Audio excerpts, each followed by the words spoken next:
The list used to be huge, and it's gotten smaller and smaller and smaller because the more discoveries you make, everything else, all of a sudden it comes to, oh, this is how it goes together. My son and I just wrote a book called 77 FAQs about the scriptures.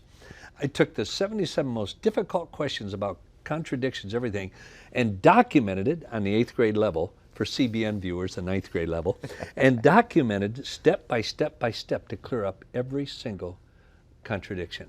So you have to say an alleged contradiction, and it's fair to say that. There are some that we don't know the answer. Like one, they said he did it going out of Jerusalem, did it coming into Jerusalem. Said absolutely. Well, then later through discovery, found out there was Old Jerusalem, New Jerusalem, and there's other accounts like that, going out of Old Jerusalem into New Jerusalem, going out of New Jerusalem into Old Jerusalem.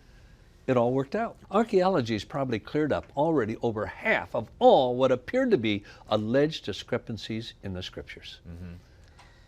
That's great.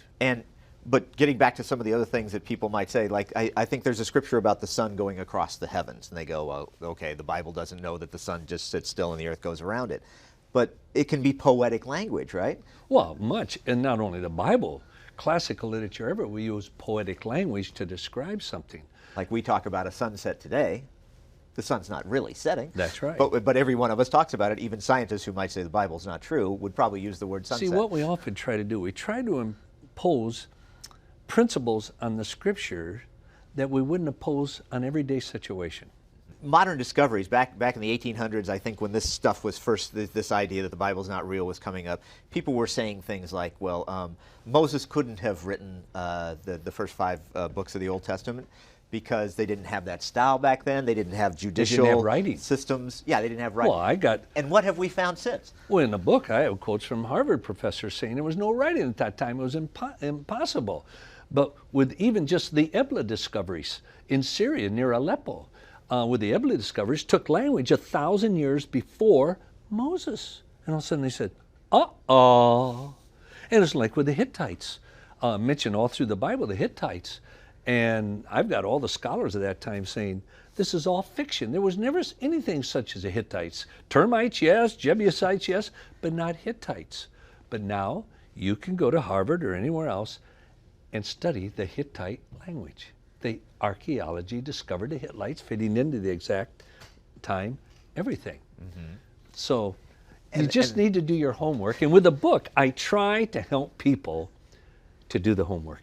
And Luke, I think people for a long time said there's all sorts of mistakes he made, and aren't modern discoveries showing that pretty much absolutely everything that Luke said, this place was there. He got it all right. We just finally found it out. Right now, you can almost say every single reference in the book of Acts has already been verified through archaeology. 600 and some references to kings, people, places, everything. In Luke 3, there's in the first 3 verses, there's 17 historical references. In the time of this, in the time of that, when so-and-so was this, when so-and-so was that. Every single one now has been confirmed by archaeology. When I set out to refute Christianity, one thing I thought is an appeal to the knowledge of the people of that time, whether it's true or not, is a great test of truth. For example, in Acts 2, Peter was speaking to this crowd, rather antagonistic, some of the Jewish leaders. And he said, you know what I'm talking about. You were there. And they do that over that. They appeal to the knowledge of their opponents for the facts of which they talk about. To me, that's one of the best tests of truth historically. And that happened over and over again in the Gospels in the book of Acts. You see, people today say, well, how do you know Jesus said that? How do you know he did that?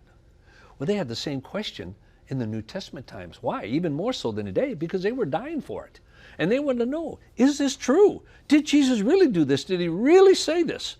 And so like in 1 John 1, how did John answer that?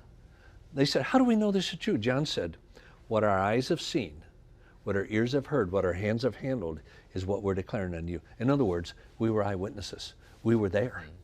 And then with their opponents, they would say, you were there too. You saw Jesus do this. You heard him do this.